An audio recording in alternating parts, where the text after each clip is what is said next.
Tolong dibantu subscribe, like kawan-kawan supaya saya semangat bikin konten ini dan terima kasih atas dukungannya.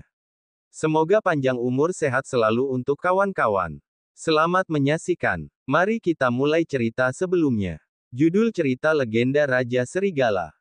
Bab 807. Tap, tap. Baru sampai setengah jalan, tiba-tiba dari belakang terdengar suara langkah kaki yang ramai.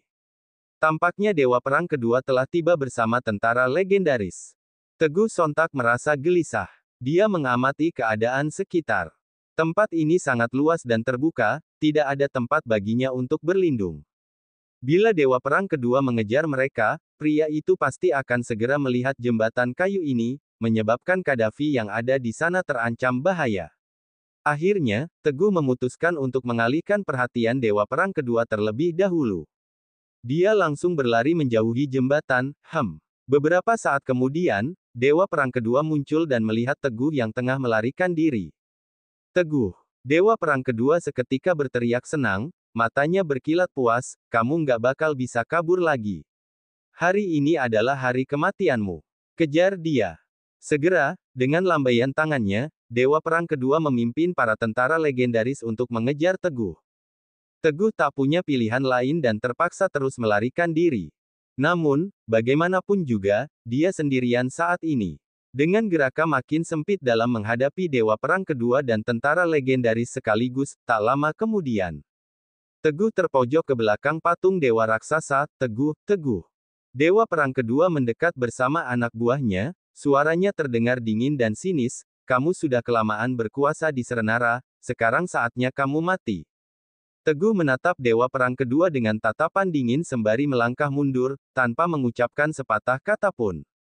Sayangnya, keadaan di belakang patung dewa itu sama seperti jembatan kayu, hanya ada hamparan kabut putih tebal dan angin dingin yang menusuk tulang, membuat situasi di sekitarnya tidak dapat terlihat jelas. Teguh sudah tidak bisa mundur lagi. Wush! Dewa Perang Kedua mendekatinya secepat kilat. Kini, dia hanya berjarak 5 langkah dari Teguh. Ketika melihat kotak batu di tangan Teguh, dia langsung tersenyum licik seraya berkata, Teguh, kalau kamu nyerahin kotak itu, aku bakal kasih kamu kematian yang mudah. Ya, hitung-hitung sebagai penghargaan karena sudah mengabdi ke Serenara. Teguh tetap tak menjawab, matanya masih memandang Dewa Perang Kedua dengan tatapan dingin sembari terus memikirkan cara untuk melarikan diri. Hanya dengan melihat ekspresi Teguh, Dewa Perang Kedua langsung mengetahui apa yang ada dalam pikiran pria itu. Nggak usah mimpi. Dewa Perang Kedua mendengus dingin, Damar sudah mati, nggak ada yang bisa bantu kamu lagi di kuil dewa ini. Sekarang, pilihanmu cuma satu, mati. Teguh mendadak terguncang Damar. Pria itu datang jauh-jauh hanya untuk membantunya, tetapi malah berakhir tewas di sini. Dewa Perang Kedua. Teguh menatap nyalang sembari berteriak murka, Damar itu sudah banyak berkorban buat Serenara, jasanya besar. Dia bahkan berkali-kali selamatin Serenara dari bahaya, tapi, kamu bisa-bisanya malah bunuh dia dengan kejam dan tanpa perasaan, mana nggak ngerasa bersalah lagi. Kamu nggak takut dapat karma. Serangkaian kata-kata yang dilontarkan Teguh menggema dalam kuil, namun, Dewa Perang Kedua hanya mencibir dingin, karma. Dasar konyol. Siapapun yang halangin Kaisar, pantas dihancurin. Termasuk kamu, Teguh. Dewa Perang Kedua menatapnya, sorot matanya yang dingin memancarkan kilat mencekam, mampu membuat orang merinding. Kalau kamu nggak mau ngasih kotak batu itu, nasibmu bakal sama kayak Damar. Serang. Dengan satu teriakan, Dewa Perang Kedua memerintahkan tentara legendaris untuk menyerang Teguh. Kondisi Teguh sudah sangat lemah, ditambah lagi satu tangannya sudah digunakan untuk memegang kotak batu. Hanya bisa menghadapi musuh dengan tangan lainnya. Hanya dalam beberapa serangan, dia sudah dibuat terpental oleh para tentara legendaris. Untungnya, dia masih bisa bergelantungan pada pinggiran patung dewa menggunakan tangan kanan, sehingga tidak jatuh ke dalam kabut putih tak berujung tersebut. Melihat situasi ini, Dewa Perang Kedua lantas mendekat. Kemudian, dia menginjak punggung tangan Teguh seraya berujar dengan nada arogan, Teguh, Raja Serigala yang terhormat, waktumu sudah habis. Biarkan aku, ngasih akhir yang sempurna buat hidupmu. Krak, krak. Sambil mengatakan hal itu, Dewa Perang Kedua terus menekan kuat. Kakinya di atas telapak tangan teguh, senyuman licik tersungging di bibirnya. Bab 808. Gerak. Teguh menggertakkan giginya, berusaha tidak mengeluarkan suara. Namun, rasa sakit yang luar biasa itu membuatnya tak bisa menahan diri untuk tidak mengerang kesakitan. Sekejap kemudian, dia tak mampu lagi bertahan dan jatuh ke dalam kabut putih tebal tersebut. Huh. Dewa Perang Kedua melongok ke bawah. Selain kabut tak berujung, hanya terasa hawa dingin yang menusuk kulit. Tak ada yang tahu seberapa dalamnya tempat ini. Klik. Demi memastikan semuanya aman dan berjalan lancar, Dewa Perang Kedua mengambil senter super terang dari pengawalnya, lantas menyinari dasar kabut putih itu untuk memeriksanya. Sayangnya, meskipun sudah menggunakan senter terang itu, dia tetap tidak bisa melihat dasar kabut ini. Kalau sedalam ini, sih. Dewa Perang Kedua mematikan senter dan mengembalikannya kepada pengawalnya. Mau dia sesehat apapun, dia bakalan tetap mati atau cacat seumur hidup. Apalagi sekarang kondisi tubuhnya sudah hancur. Dia pasti benar-benar langsung mati, nggak mungkin selamat. Hahaha. Setelah berkata begitu, dia pun melenggang pergi sambil tertawa puas. Selamat, Dewa Perang. Selamat, Dewa Perang sudah membunuh Raja Serigala, prestasi yang luar biasa. Selamat, Dewa Perang. Para pengawal bersorak dengan gembira. Tanpa berkomentar, Dewa Perang Kedua kembali menuju lokasi tewasnya Damar. Bawa jenazahnya, kita bakal balik ke ibu kota. Siap. Sekelompok orang itu pun bergegas meninggalkan kuil dewa dengan penuh kemenangan. Begitu hampir sampai di permukaan kolam, Dewa Perang Kedua terkejut saat melihat banyak bayangan orang yang berkerumun di sekitarnya. Dia menatapnya lekat-lekat, ternyata, Wira datang dengan membawa sekelompok tentara untuk berjaga di sekitar kolam. Sinta, bayangan, dan para pasukan serigala tampaknya juga telah pulih seperti sedia kala. Mereka tampak marah, sesekali memandang ke arah kolam sembari menggertakkan giginya, jelas sekali sedang menunggu teguh. Dewa Perang Kedua mendengus dingin dan segera memanggil beberapa tentara legendaris untuk bersiap. Kemudian, mereka muncul di sisi lain kolam untuk meluncurkan serangan. Mereka keluar. Itu tentara legendaris punya Dewa Perang Kedua. Kalau tentara legendaris muncul, harusnya Dewa Perang Kedua sebentar lagi datang. Hati-hati, semuanya. Kemunculan tentara legendaris segera menarik perhatian semua orang. Setelah mendengar teriakan bayangan, Wira segera memerintahkan semua tentara untuk melawan makhluk-makhluk aneh tersebut. Melihat bahwa perhatian sebagian besar orang tertuju pada tentara legendaris, Dewa Perang Kedua bersama para pengawalnya lantas diam-diam muncul di sisi lain dan bergegas meninggalkan tempat itu dengan membawa jasad Damar. Tembak mereka pakai pistol. Bayangan sudah memberi tahu Wira meskipun tentara legendaris sangat kuat, mereka tetaplah makhluk berbasis karbon yang tidak dapat menahan serangan api. Dengan satu perintah para tentara segera membakar tentara legendaris itu menggunakan senapang api.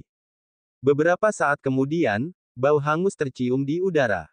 Bayangan terus mencari sosok Dewa Perang Kedua. Sayangnya setelah sekelompok tentara legendaris muncul, sosok Dewa Perang Kedua tak kunjung terlihat juga.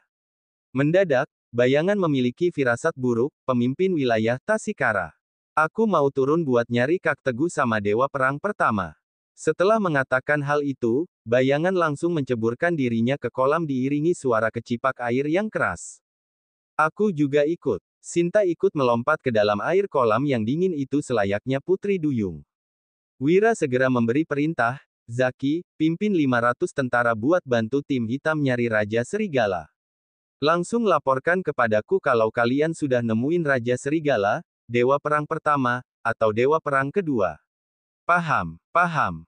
Sesaat kemudian, sekelompok tentara berbondong-bondong melompat ke dalam air. Dalam waktu singkat, mereka akhirnya menemukan sebuah kuil yang melayang di air, tetapi tidak ada seorang pun di sana. Lebih dari 500 tentara ini, rata-rata memiliki jarak pandang sejauh 10 meter. Namun, mereka tetap tidak dapat menemukan Teguh, Damar, ataupun yang lainnya. Pencarian itu berlangsung selama beberapa jam. Meski sebenarnya, Sinta dan bayangan sangat enggan untuk menyerah, tetapi setelah berjam-jam pencarian tanpa hasil, semua orang pun mulai menyadari apa yang terjadi. Di sini ada jejak darah di sini. Seorang tentara tiba-tiba berseru. Itu adalah tempat di mana Dewa Perang Kedua membunuh Damar sebelumnya. Samar-samar, masih terlihat beberapa benda yang memutih di tanah. Bayangan dan Sinta segera mendekat. Begitu melihat hal ini, Bayangan hampir tidak bisa menahan emosinya, sementara itu, Sinta nyaris terjatuh ke tanah, badannya gemetar tak karuan. Nggak mungkin ini bukan Teguh, bukan dia. Sinta tidak mau mempercayai apa yang dilihatnya dan terus menggeleng sembari bergumam. Ini Dewa Perang Pertama. Bayangan berkata dengan suara serak, lalu mengambil sebuah benda yang tergeletak tak jauh di sana. Itu adalah cincin kehormatan milik Dewa Perang Pertama. Bab 809. Selain itu, ada juga selongsong peluru dan beberapa benda lainnya. Ekspresi Sinta sedikit lebih lega. Kalian, sini cepat. Ini apaan? Ya. Tiba-tiba, seorang tentara lain menemukan jejak pertempuran di belakang patung dewa raksasa. Keduanya segera berlari ke sana. Bayangan dan Sinta menemukan beberapa sidik jari yang tertinggal di patung dewa. Rupanya, itu adalah bekas darah dari jari tangan Teguh yang diinjak oleh Dewa Perang Kedua, Hiks. Keduanya spontan melihat ke bawah dan seketika terasa embusan angin dingin yang menusuk tulang, membuat hati mereka makin gelisah. Jika jatuh ke sini, hanya dengan angin dingin saja, mereka langsung tahu bahwa sangat kecil kemungkinannya untuk bisa bertahan hidup. Panggil bantuan. Zaki segera memberi perintah, ambil tali, cepat turun dan lihat gimana keadaan di bawah. Tak butuh waktu lama, seorang tentara segera datang membawa tali panjang. Tentara itu bersiap turun dengan lampu sorot di kepala dan tali yang diikat di pinggangnya. Kemudian, dengan kerja sama banyak tentara, mereka menggenggam tali dan perlahan-lahan turun ke dalam kabut putih tak berujung itu. Setelah 10 menit lebih, tentara pemberani itu akhirnya naik kembali, namun, wajahnya agak pucat dan tubuhnya basah kuyup. Sementara di belakangnya, kosong. Wajahnya pun tampak sedih, gimana?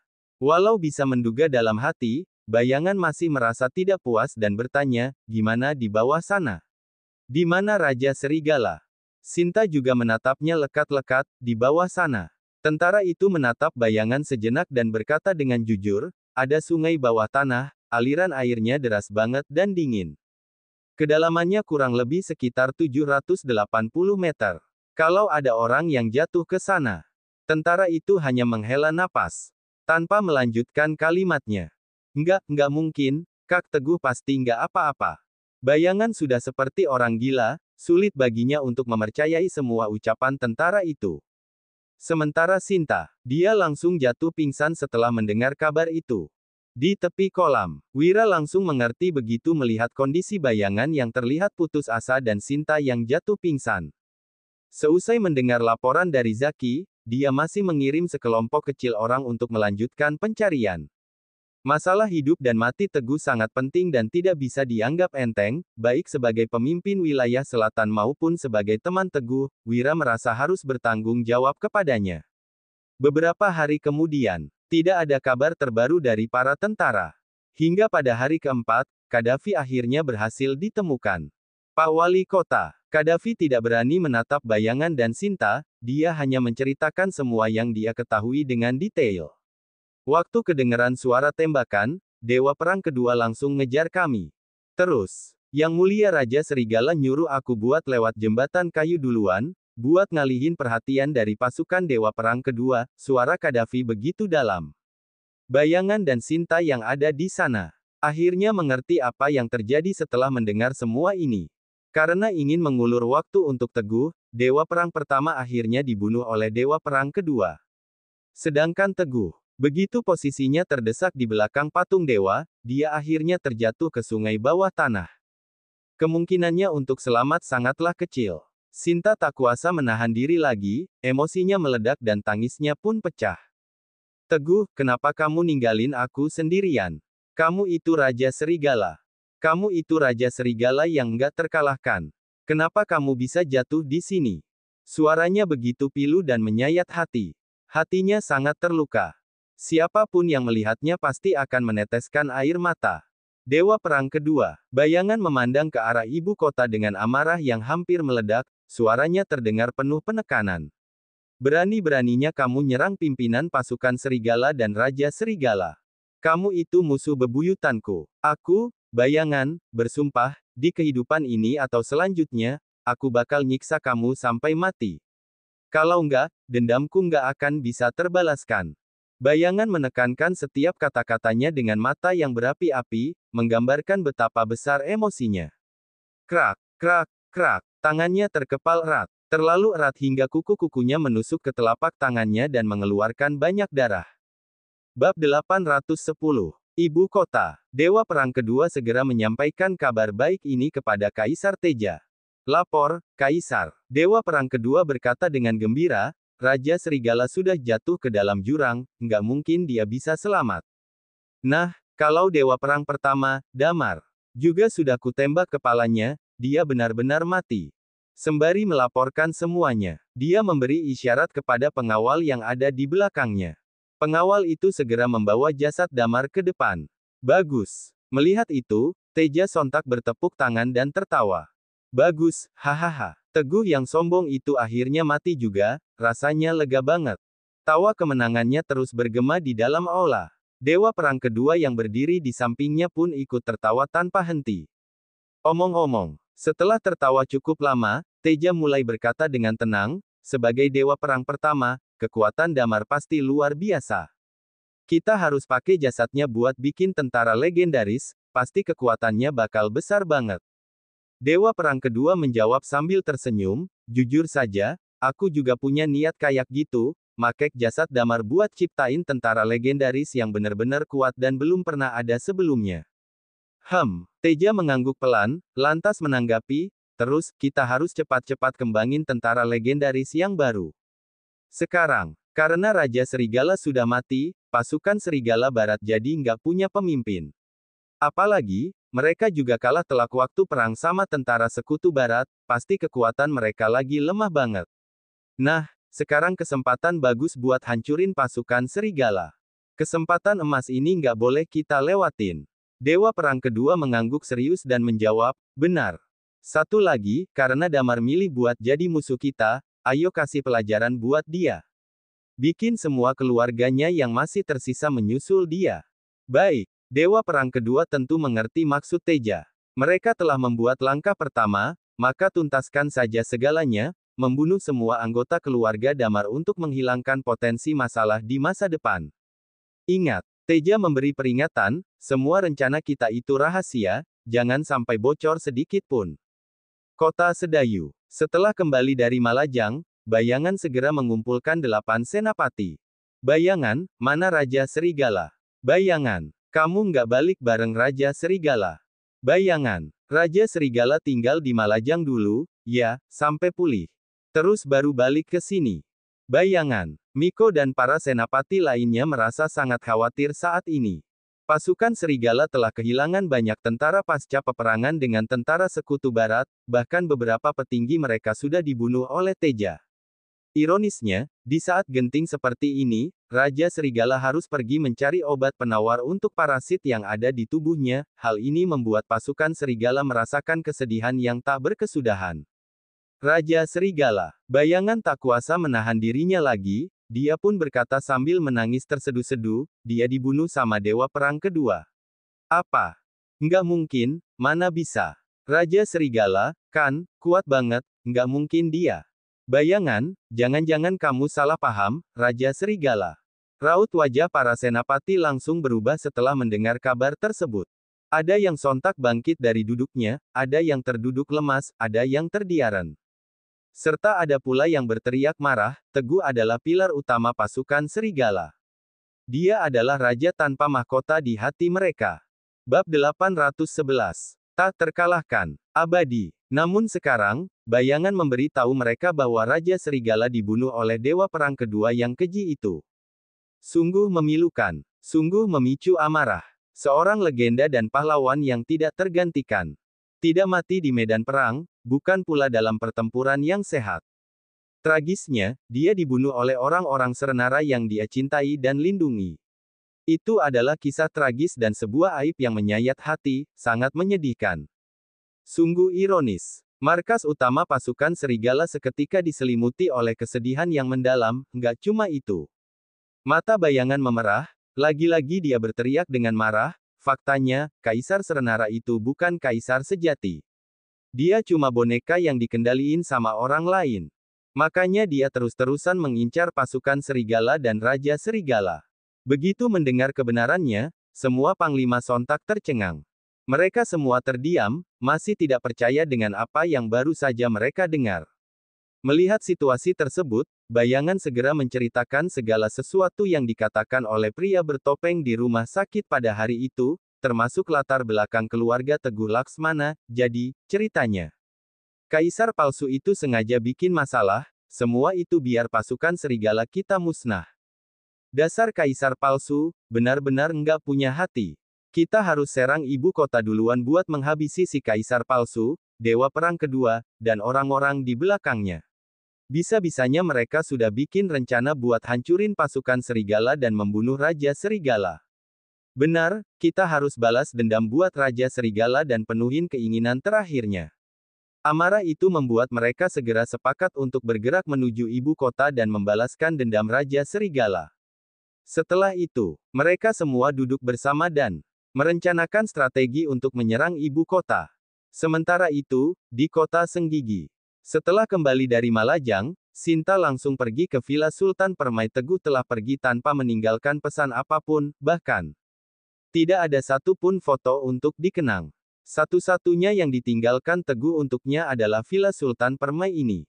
Ini adalah satu-satunya kenangan yang ditinggalkan oleh Teguh untuk Sinta, dan dia sudah berniat untuk menghabiskan sisa hidupnya di sini, menikmati masa tuanya, walaupun raganya telah pergi, tapi rasa cintanya tetap ada di dalam hati. Pria itu adalah cinta terakhirnya. Tok, tok, tok. Sinta, cepat buka pintunya. Saat baru saja sampai, tiba-tiba terdengar suara ketukan pintu dari luar. Orang itu adalah Rina. Ketika mengetahui bahwa Sinta telah kembali, dia mengira Teguh juga akan pulang bersamanya, jadi dia bergegas mendatanginya. Kenapa kamu datang ke sini? Sinta membuka pintu dan menatap Rina dengan dingin. Rina terkejut dengan nada bicara Sinta yang terdengar sangat dingin. Dengan wajah penuh penyesalan, dia segera memohon kepada wanita di hadapannya itu, Sinta, boleh nggak aku ketemu sama Teguh? Terakhir kali Teguh diadili oleh Kaisar, baik dia maupun kakeknya pingsan dan tidak dapat ikut serta, mereka hanya bisa menyesalinya ketika terbangun. Sekarang, setelah mengetahui bahwa Sinta sudah kembali, dia tidak ingin melewatkan kesempatan ini. Ketemu, Sinta mendengus kesal, matanya terlihat sudah berkaca-kaca. Kemudian, dia berkata dengan suara yang parau, Teguh sudah pergi, kamu nggak akan pernah bisa ketemu lagi sama dia. Nggak mungkin. Mendengar hal ini, Rina segera mengangkat kepalanya dan melihat Sinta dengan tatapan tidak percaya. Teguh itu Raja Serigala, dia pasti bisa hidup abadi, mana mungkin dia mati. Kamu, pasti ini cuma alasanmu doang, kan? Kamu nggak mau aku ketemu sama Teguh, makanya kamu bohong dan bilang kalau dia sudah mati. Rina mulai histeris, dia meraih kerah baju Sinta dengan kedua tangannya, benar, kan? Ini cuma alasanmu biar aku nggak bisa ketemu sama Teguh.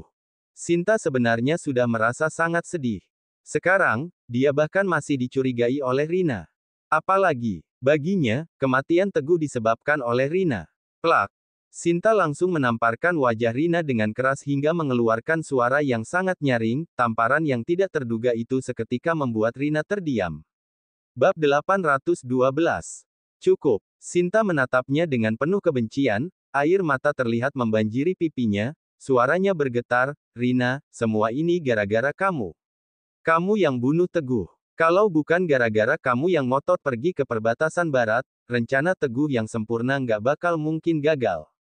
Kalau bukan gara-gara kelakuan bodohmu yang tertangkap Panglima Kodir, Teguh nggak perlu korbanin nyawanya buat selamatin kamu. Kalau bukan gara-gara kamu, Teguh nggak akan mungkin mau minum ramuan mikro 3 yang mengandung serangga legendaris dan bikin dia terinfeksi. Kalau bukan gara-gara kamu, Teguh nggak usah pergi jauh-jauh ke Pegunungan Seribu di Malajang buat nyari obat penawar racun serangga legendaris itu. Kalau bukan demi kamu, Teguh pasti nggak bakal ditipu sama Dewa Perang Kedua yang licik itu. Tapi akhirnya dia mati dengan dendam dan penyesalan. Kalimat demi kalimat yang dilontarkan, makin lama makin menjadi-jadi. Kesedihan yang terlihat memenuhi mata Sinta, akhirnya meluap bersamaan dengan kekecewaan dan kemarahan yang tidak terbendung. Dia mendekati Rina dan meraih kerah bajunya, mengguncang tubuhnya, dan mendorong wanita itu ke belakang. Semua ini gara-gara kamu. Semua ini salahmu. Semuanya gara-gara kamu. Rina. Kamu yang membunuh Raja Serigala. Kamu yang membunuh Teguh. Saat mengatakan hal itu, Sinta mendorong tubuh Rina dengan keras, lalu dia pun terduduk lemas di lantai dan menangis terisak-isak. Rina yang terdorong keluar beberapa langkah, pada akhirnya ikut jatuh tersungkur ke tanah. Dia sudah tidak memikirkan keadaannya sendiri. Saat ini, di dalam kepalanya, hanya tersisa kata-kata yang baru saja diucapkan oleh Sinta. Benar, dia yang membunuh Teguh. Benar, dia yang merusak rencana Teguh dan membuat pria itu berani mengambil risiko untuk menyelamatkannya. Gara-gara itu, Teguh dipaksa meminum racun serangga legendaris yang sudah disiapkan Panglima Kodir dan terinfeksi oleh parasitnya. Kalau saja sejak awal rencana Teguh berhasil, pria itu tidak perlu repot-repot mencari penawar racunnya dan terbunuh oleh Dewa Perang Kedua. Aku yang membunuh. Haha, itu salahku, aku yang membunuh Teguh, hahaha. Rina menangis sambil tertawa getir. Dia meracau sendiri seperti orang gila. Setelah berapa waktu telah berlalu, dia akhirnya bangkit dengan terhuyung-huyung dan berlari pulang. Ini semua gara-gara aku. Aku yang membunuh Teguh. Aku membunuhnya, aku membunuhnya. Rina terus mengulangi kata-kata itu. Di kediaman keluarga Yulianto. Setelah kembali, Rina langsung masuk dan mengunci dirinya di dalam kamar. Zakir segera menyadari ada sesuatu yang tidak beres, dia menyuruh seseorang untuk mengetuk pintu kamar Rina. Rina, ada apa? Aku yang sudah membunuh Teguh. Di dalam kamarnya, Rina terus mengulangi kalimat ini. Zakir tampak bingung. Saat ini, keluarga Yulianto memiliki kekuatan yang tak terbantahkan di ibu kota provinsi, menjadi yang paling dihormati. Oleh sebab itu, mereka sebenarnya sudah tidak terlalu membutuhkan Raja Serigala lagi sebagai penolong. Menurutnya, Raja Serigala juga tidak terlalu banyak membantu keluarga Yulianto dan hanya terus menempatkan mereka dalam situasi yang berbahaya. Bagaimanapun, peristiwa Teguh yang diadili oleh Kaisar belum lama berlalu. Rina, Zakir menghela napasnya dan memberi saran, hubunganmu sama Teguh seharusnya sudah selesai dari dulu. Sekarang dia sudah pergi, jadi biarkan istirahat dengan tenang. Hidupmu masih terus berlanjut. Menurutku, mendingan kamu lupain dia secepatnya dan mulai hidup baru. Setelah mengucapkan hal ini, Zakir memberi isyarat kepada Rosa dan para anggota keluarga yang lain dengan matanya. Rina, lupain semua masa lalumu. Ingat, sekarang kamu itu penopang keluarga Yulianto, kamu harus cepat memulihkan diri. Kak Rina, kalau melihat penampilan sama statusmu sekarang, pasti banyak pria keren yang mau sama kamu. Sudahlah, lupain saja dia, ayo cari yang baru. Iya, Kak Rina, masih ada banyak laki-laki di luar sana, kenapa kamu nggak mau lupain Teguh? Kakak nggak usah maksain hubungan yang. Kak Rina, saat ini, Rina sudah sangat sedih. Namun, ucapan dari mereka berhasil membuat perasaannya makin runyam. Sudah cukup. Rina tidak bisa menahan diri dan menggerutu, kalau ada yang masih ngomongin dia, jangan harap aku bersikap ramah lagi. Meskipun Zakir dan yang lainnya mendapat penolakan, mereka tetap tidak menyerah. Setelah menjauh dari pintu kamar Rina, Paman, kalau menurutku, mendingan kita langsung cari pemuda tampan dari ibu kota provinsi dan biarin Kak Rina milih sendiri. Selama dia bahagia, pasti nggak bakal ada masalah lain. Benar, Paman. Wajar banget kalau sekarang Kak Rina lagi sedih. Toh, nanti waktu ada pria baru yang Kak Rina suka, pasti dia bakal langsung ngelupain Teguh. Paman, bukannya waktu itu ada tuan muda dari keluarga kaya ternama yang mau nikah sama Kak Rina. Coba suruh mereka semua datang dan biarin Kak Rina pilih sendiri. Semua orang memberikan saran dan nasihat kepada Zakir. Merasa semua masukan mereka ada benarnya, dia langsung menyetujuinya. Oke, kalau gitu, kusuruh mereka datang sekarang. Kemudian, dia mulai menelepon keluarga kaya itu satu per satu. Tidak lama setelah itu, ada lebih dari 10 tuan muda yang datang. Mereka semua terlihat berpenampilan menarik, berpendidikan, berkepribadian baik, dan juga memiliki latar belakang keluarga yang terhormat. Cerita bersabung.